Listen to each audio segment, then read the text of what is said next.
Continuano le ricerche sul lago morto del ventenne di Mestre Andrei Boichenko, scomparso da ieri pomeriggio. Sul posto anche la madre straziata dal dolore. L'appello di un'amica: non lasciamola sola. Una macchina operativa che lavora da oltre 24 ore per scandagliare il lago ha ampliato il raggio di ricerche da parte dei vigili del fuoco. Gli amici anche oggi desolati sulla riva in attesa del recupero. Arrestato a Carle, dove si trovano i genitori, 52enne educatore di Comunione e Liberazione accusato di aver abusato di una 14enne, l'associazione cattolica è già stato sospeso. La sera di Ferragosto a Jesolo avevano provocato un incidente in centro per poi scappare. Stamane sono stati bloccati dalla polizia locale, decisive le telecamere. Continuano i servizi antiborseggio a Venezia. Giovedì pomeriggio la polizia ha fermato 3 donne con precedenti per furto e furto aggravato. Sono state denunciate. Allarme di Confartigianato sulla carenza cronica di manodopera anche in Veneto, ma secondo la CGIA di Mestre il PIL della nostra regione nel 2023 sarà in crescita. Il basket italiano piange la scomparsa di Tonino Zorzi, leggendario coach che ha legato il suo nome tra le tante squadre alla Reyer Venezia. Era nato a Gorizia 88 anni fa.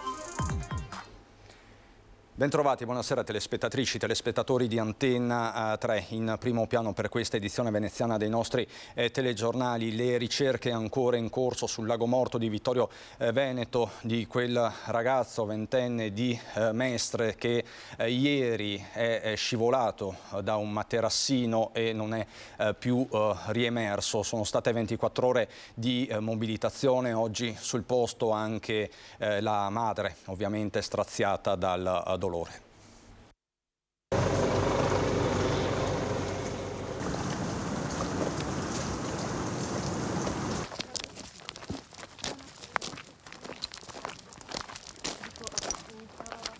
In tarda mattinata, Liona, mamma di Andrei Boichenko, arriva al lago morto accompagnata dalla zia. Dopo una notte di disperazione sono le ore più difficili per la famiglia del ventenne, originario della Russia e da anni residente a Mestre, scomparso nel pomeriggio di ieri nel grande specchio d'acqua sul Fadalto. Mantengono il riservo davanti alle telecamere. Troppo il dolore per la scomparsa del figlio. È il momento della straziante attesa. Continuano da oltre 24 ore, infatti, l'immersione dei sommozzatori per verificare alcuni punti di ricerca.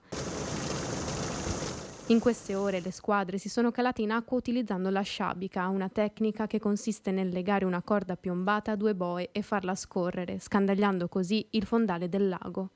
Un lago insidioso, dicono vigili del fuoco e residenti. L'acqua molto fredda e la sua profondità, che nel centro arriva a toccare i 50-55 metri, lo rende uno specchio d'acqua complesso da ispezionare. Un fondale inaccessibile ai sommozzatori, che possono raggiungere il limite massimo dei 20 metri. Prosegue senza sosta l'attività dei vigili del fuoco in immersione con l'ampliamento del cono di ricerca, nell'attesa dell'arrivo dei robot subacquei.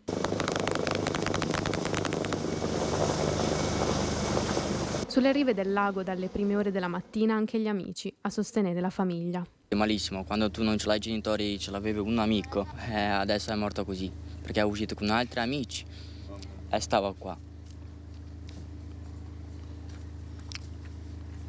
Fa male? Anche troppo. E familiari e amici accorsi sul lago morto hanno seguito per tutto il giorno le ricerche incessanti dei vigili del fuoco.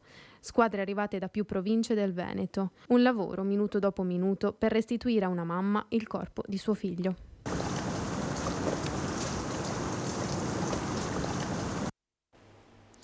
Questa la cronaca sul posto di Edi Caliman con Alberto Pivetta, e c'è per l'appunto una madre, una famiglia straziati dal dolore. Non lasciamoli soli, l'appello di un'amica di famiglia raccolto da Ilaria Marchiori. Una grande lavoratrice, una persona che ha sempre dato tutto ai loro figli, non gli ha mai fatto mancare nulla. E ora Liona, racconta una sua cara amica, si sente persa senza il suo Andrei, che da quando il padre se n'è andato ha preso le redini della famiglia, stando accanto alla mamma e soprattutto al fratello Alessandro, di qualche anno più piccolo. Un ragazzo, Andrei, che si faceva ben volere da tutti. Andrei per lui è un punto di riferimento, questo, molto schivo, difficilmente irrispettoso, perché aveva rispetto di tutti. Un ragazzo che non creava problemi, anzi portava a casa dei voti, che Leona mi diceva sempre: volti alti, quindi era orgogliosa di questo figlio, no? Anche perché lui era il più grande, quindi faceva, diciamo, quasi da papà anche il piccolino Alessandro, che adesso ha 18 anni, 19. La mamma e 2 figli, originari della Bielorussia, hanno vissuto a Favaro per alcuni anni, dove Andrei aveva frequentato l'istituto Volpi, poi si sono trasferiti a Mestre. Una situazione, quella di Aliona, resa ancora più difficile dal fatto che avesse perso il lavoro da poco. Era in disperazione e continuava a dire: perché Diana, perché ancora oggi devo soffrire? Perché veramente è una famiglia che ha sofferto e che ha lottato tanto per arrivare, per anche questi figli, per farli studiare, per farli arrivare a un certo livello. E lei ha sacrificato veramente tanto per i figli e lei diceva ieri sera: non so perché a me. Adesso quest'anno mi hanno licenziata dal lavoro, quindi aveva già altre cose. Sinceramente non ci sono parole da dire. Ora più che mai la famiglia di Andrei avrebbe bisogno di aiuto. Io credo che ora sia il momento di pensare ad Aliona e ad Alessandro, perché hanno veramente bisogno. È una famiglia che so quello che ha passato Aliona, quindi non meritava questo, la perdita di questo figlio, perché per lei era il più grande, era quello che gli dava la forza, sì, di lottare. Infatti ieri mi ha detto: cosa faccio io adesso, cosa faccio? E gli ho detto: Aliona, c'è Alessandro, devi pensare a lui adesso. Non è facile per una mamma. Questa è l'intervista raccolta da Ilaria Marchiori con Francesca Pezzo, ma riavvolgiamo il nastro, torniamo a 24 ore fa, perché sono state 24 ore di vera e propria mobilitazione. L'ho visto che era in difficoltà perché lui era caduto dal questo coso gonfiabile. Ci provava già da 10 minuti a salire così, era stanco, non era colpa sua. Poi l'ultima volta, cioè, ha provato un'ultima volta, il gommone è andato via perché lo ha spinto e lui è caduto e lì vabbè ho detto che ci ho provato almeno, non so. Lo sguardo perso nel vuoto di Giuditta racconta più di ogni parola lo shock di una giornata passata nell'arco di pochi secondi dalla spensieratezza alla tragedia. Sono le 5:30 di un pomeriggio di sole ferragostano sulle sponde del Lago Morto. Andrei e Giuditta sono con altri 2 amici arrivati da Mestre per un po' di refrigerio. La ragazza tenta il tutto per tutto buttandosi in acqua. Ma erano tipo 15, 20 tipo, io ero già a 10, capito, ero già arrivata a 10 metri, ma poi quando ho visto che ha affogato lì non potevo più fare niente. Quando parte il primo allarme, scatta la mobilitazione, arrivano gli operatori del SUEM, poco dopo i vigili del fuoco che cominciano a perlustrare lo specchio d'acqua palmo a palmo. Lo fanno dall'alto con l'elicottero, ma soprattutto scandagliando le fredde acque del lago con il nucleo sommozzatori. Nel frattempo i carabinieri di Vittorio Veneto parlano con i ragazzi e visionano gli zaini. Verso le 9 della sera si chiedono rinforzi. Le operazioni subacquee sono complesse, la battimetria del lago è assolutamente irregolare. Abbiamo cominciato a scandagliare il lago dai 10 metri di profondità e siamo arrivati fino ai 25, ma il lago va giù fino a più di 50 metri. Richiederemo anche il supporto tecnologico di strumenti subacquei robotici. E c'è chi, come Dimitri da Belluno, fa una segnalazione: ogni elemento può essere utile. Per ora abbiamo visto solo un puntino, quindi non sappiamo effettivamente se sia il corpo o meno, quindi non giungo a conclusioni affrettate. Anche la comunità di Nove assiste alle operazioni. Qualcuno riporta esperienze passate. Quel lago dove c'è il divieto di balneazione non perdona.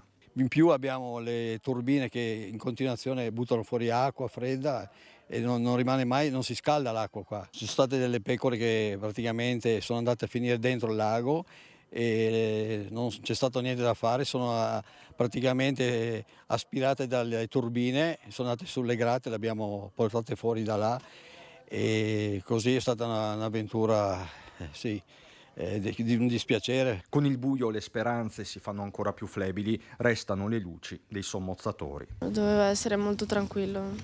Noi non abbiamo anche bevuto niente, proprio era tranquillo lì con la musica e basta, capito? Molto tranquillo, molto... non doveva succedere niente, eravamo lì tranquilli ad ascoltare musica.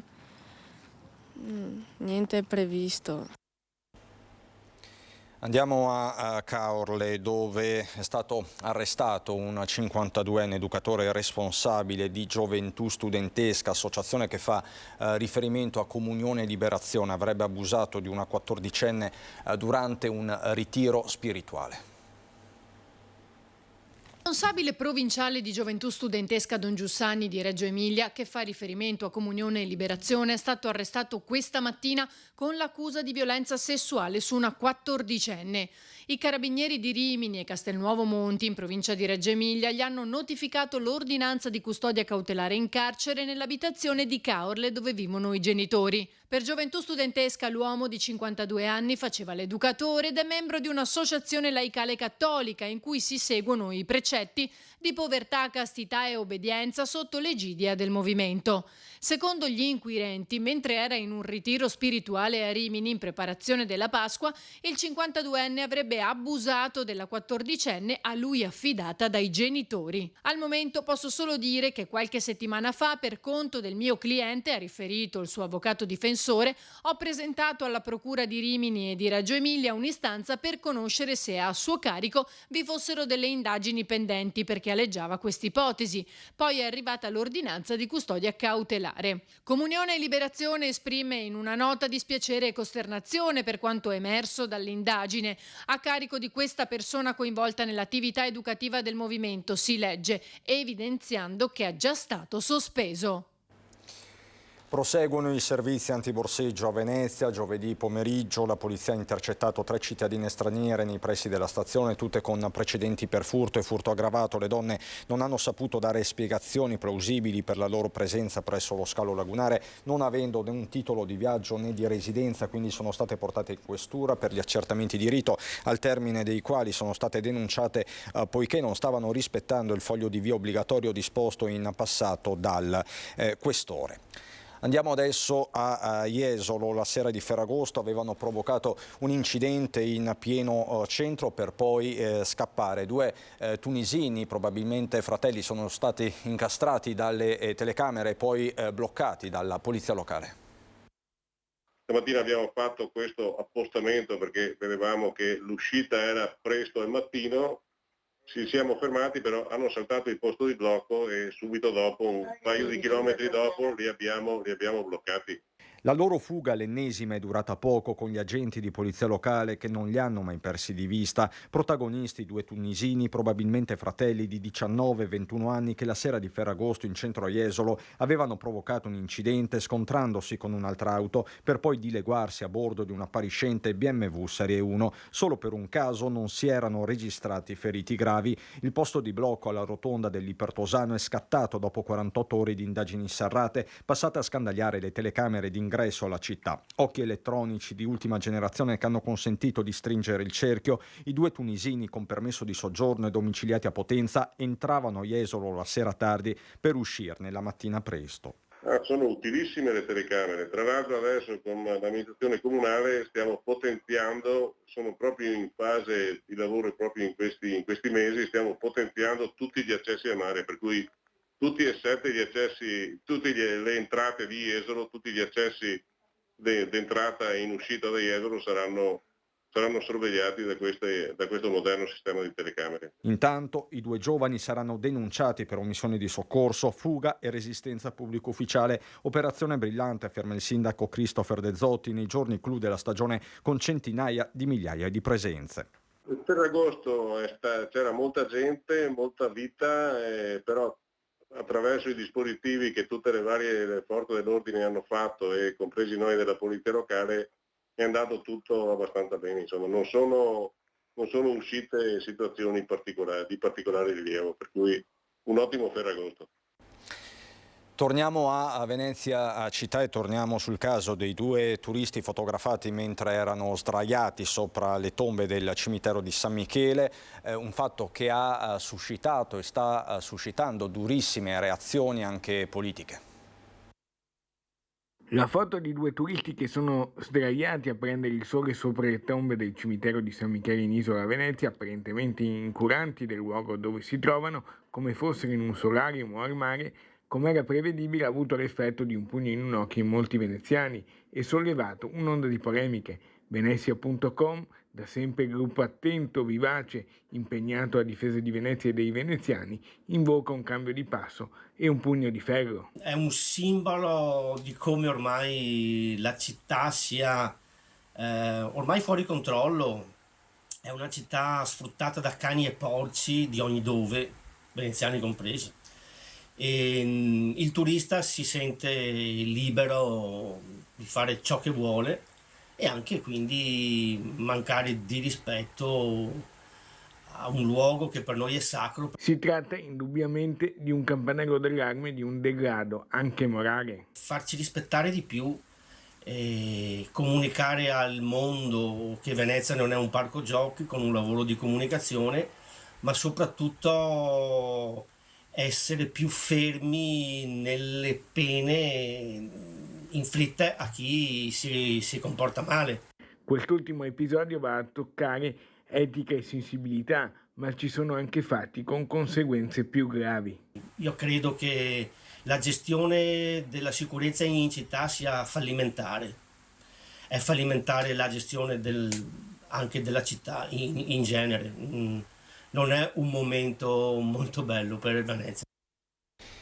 Economia, crescerà anche per il 2023 il PIL del Veneto, lo certifica la CGA di Mestre, ma arriva anche un preciso allarme della Confartigianato. L'ennesimo SOS sulla carenza di manodopera arriva dalla Confartigianato, più che un'emergenza, una cronicità che riguarda l'intero bel paese, con il Veneto che non fa eccezione. Anzi, nella nostra regione, afferma il report degli artigiani, le imprese fanno fatica a trovare oltre la metà del personale necessario, il 51,4% per l'esattezza, con punte del 70% nella carpenteria metallica e nell'edilizia. Non a caso gli stessi costruttori veneziani, Lance, è pronta ad avviare corsi per migranti a settembre, e l'assenza di lavoratori è la cartina di tornasole di un'economia che comunque cresce, come conferma la stessa CGA di Mestre, secondo cui il PIL Veneto chiuderà il 2023 con il più 1,24% subito dopo la Lombardia. Le costruzioni e i servizi, in particolar modo il turismo, saranno i settori che, nonostante il rallentamento dell'economia in atto in tutta Europa, consentiranno alla nostra regione di rimanere leader a livello nazionale. Un dato niente affatto scontato se si considera la recessione tecnica di alcuni paesi dell'Eurozona, Germania in primis, principale partner manifatturiero del Veneto, ma non tutte le province procedono di pari passo. Venezia e Belluno, per esempio, devono ancora recuperare alcuni punti per ritornare ai livelli pre-Covid. Restano le ombre sull'inflazione, su salari comunque troppo bassi, ma il dato macroeconomico regge. Non è da escludere comunque che la ripresa autunnale ci possa riservare delle brutte sorprese. Tuttavia siamo fiduciosi perché il tessuto economico del Veneto, costituito prevalentemente da piccole imprese, ha dimostrato in questi ultimi anni così difficili di avere nel suo DNA gli anticorpi necessari per superare con successo qualsiasi avversità. E a proposito di economia, ritorniamo a Jesolo, c'è un primo bilancio del Ferragosto. Ferragosto è trascorso a Jesolo con il tutto esaurito, ma le vacanze sono tutt'altro che concluse. La costa veneziana e veneta si sta godendo il momento clou della stagione, soddisfatto il numero 1 degli albergatori jesolani, Pier Francesco Contarini. Il sold out c'è stato tutto. Ricordiamoci però che il Ferragosto non è che segni la fine di quella che può essere la stagione estiva, gli alberghi sono ancora pieni, questa settimana è sicuramente una settimana di tutto esaurito e sicuramente lo saranno anche le prossime. Io mi prospetto un agosto con tassi di occupazione sempre importanti, superiori mi auguro o almeno uguali a quelli di luglio, che sono stati sicuramente molto importanti, molto pregnanti per la località, e sicuramente poi settembre ci aspetta tutta una serie di eventi di particolare importanza che determineranno sicuramente un fine stagione di tutto interesse. A trainare il turismo è naturalmente il comparto balneare e le spiagge. Il presidente di Union Mare Veneto, Alessandro Berton, dice: una stagione balneare molto difficile, complicata, iniziata all'insegna del maltempo che si è abbattuto con forza anche sulla costa veneta, ma che insomma, come possiamo vedere adesso il meteo ci sta premiando, c'è tanta voglia di mare, c'è tanta voglia di costa veneta, anche quest'anno tantissimi turisti ci stanno premiando. Questo credo grazie anche agli operatori che hanno fatto un enorme sforzo nel riassorbire l'aumento dei costi e contenere in maniera quasi totale il fenomeno del caro ombrellone che sulle nostre spiagge di fatto non si è verificato neanche quest'anno. Siamo in linea con gli anni precedenti, con dei semplici adeguamenti. Pubblicità per noi, a fra poco.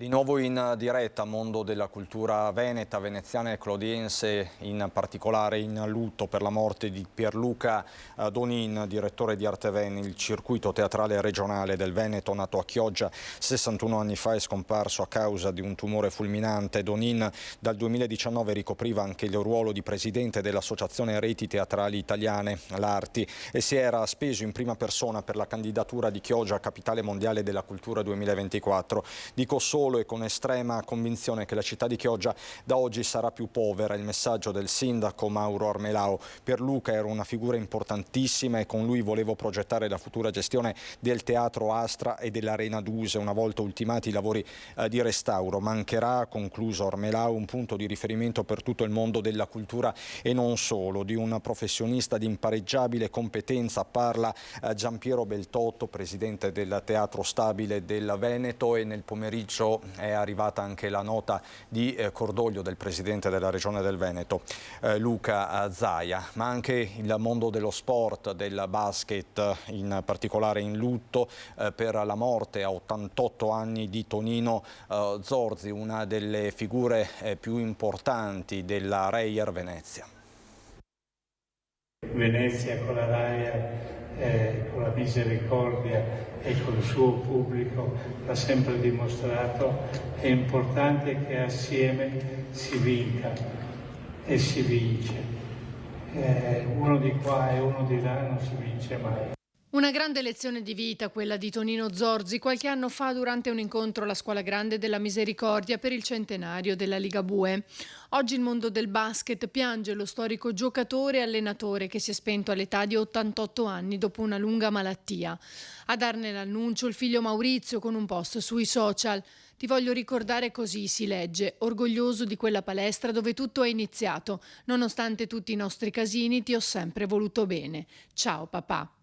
Goriziano di nascita, veneziano d'adozione, soprannominato Paron, Zorzi, malato da tempo, ha allenato oltre la Goriziana gli Orogranata per 12 stagioni. Come coach con Venezia ha raggiunto la storica finale della Coppa Corac nel 1981. Nella stagione 2009-10 ha ricoperto il ruolo di senior coach nella formazione allenata da Andrea Mazzon. Io ho avuto la fortuna personale di giocare spesso da giocatore contro le squadre allenate da coach Zorzi, ma non essere mai stato allenato da lui. Invece nel 2009-2010 ero entrato a far parte del mondo Orogranata seguendo da senior coach Andrea Mazzone, quindi ho avuto l'opportunità di conoscerlo più profondamente e quindi collaborare con lui. Ed è stata un'esperienza fantastica che poi da quel momento non si è più interrotta con telefonate, visite ed incontri. È stata una persona che poi in questi anni è stata vicina anche nel consigliarmi e nel seguire il mio percorso.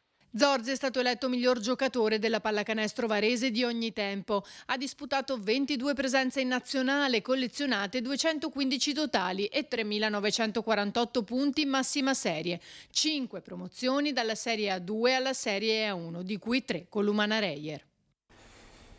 Vi do in ultima battuta un aggiornamento di cronaca. Da poco prima delle 17 i vigili del fuoco stanno operando alla bocca di porto di Punta Sabbioni nella zona del Mose a Venezia per il rovesciamento di un barchino in salvo, le 3 persone a bordo, soccorsi dai natanti di passaggio. I vigili del fuoco sono intervenuti con diversi mezzi, tra cui un'autopompa lagunare. È stato allertato anche l'elicottero Drago 149 che si è portato sul posto, così dunque a Venezia nel pomeriggio. È tutto per questa edizione, vi lascio al meteo, buona serata.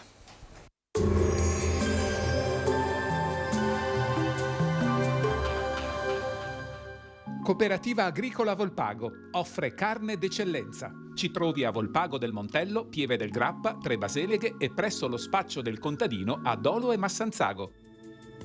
Benvenuti al meteo. Previsioni per domenica 20 agosto. Sul Veneto tempo stabile in prevalenza soleggiato, salvo possibili annuvolamenti sulle prealpi nelle ore centrali della giornata. Non sono attese precipitazioni. Temperature in aumento, con minime comprese tra i 20 e i 24 gradi, massime tra i 32 e i 36 gradi. Sul Friuli Venezia Giulia cielo sereno con generale assenza di nubi, precipitazioni assenti. Venti a regime di brezza.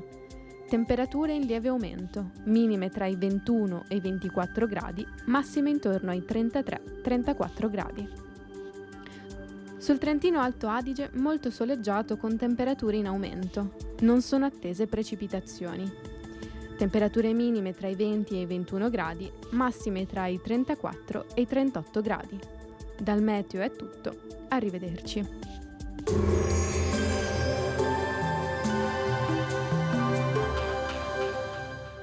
Cooperativa Agricola Volpago offre carne d'eccellenza. Ci trovi a Volpago del Montello, Pieve del Grappa, Tre Baseleghe e presso lo spaccio del contadino a Dolo e Massanzago.